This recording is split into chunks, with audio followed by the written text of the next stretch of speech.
Hello, so this is a revision video for AP Chemistry 8.7, pH and pKa. The protonation state of an acid refers to whether it is mostly in its protonated form, Ha, or its deprotonated form, A-. This can be predicted by comparing the pH of the solution to the pKa of the acid. If the pH of the solution is less than the pKa of the acid, then the concentration of Ha is greater than the concentration of A-. The dominant species is the protonated form, Ha. If, however, the pH of the solution is greater than the pKa of the acid, then now the concentration of Ha will be less than the concentration of A-. So the dominant species will be the deprotonated form, A-. If the pH of the solution is approximately equal to the pKa of the acid, then the concentrations of Ha and A- will be broadly similar and equal. When the pH equals the pKa perfectly, the system is at what's called its half-equivalence point, which we saw in titrations covered in AP 8.5. Acid-base indicators, such as the ones used in an acid-base titration, actually function through an equilibrium system.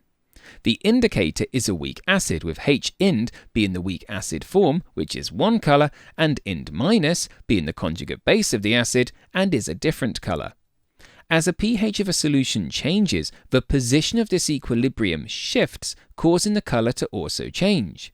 In an acidic solution, a higher concentration of H+ ions causes equilibrium to shift left, giving more H Ind colour, the acid colour. In a basic solution, however, a lower concentration of H+ ions causes equilibrium to shift right, giving more Ind-. And for base colour, the pKa value of an indicator tells you the pH at which the colour changes. When the solution pH equals the pKa of the indicator, then the concentration of H Ind equals the concentration of Ind-. This is the transition point and gives an equal mix of both colours.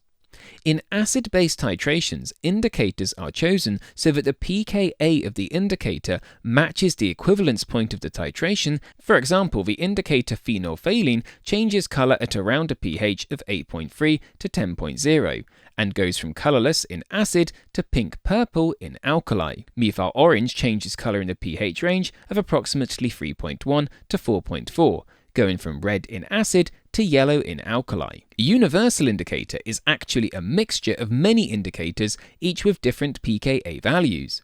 Because it contains lots of different indicators, it can provide a continuous colour gradient from pH 1 to pH 14, which means we can use it for estimating the pH of a solution. However, it isn't suitable for precise titration endpoints, as there is no sudden colour change when a certain concentration of H+ ions is reached.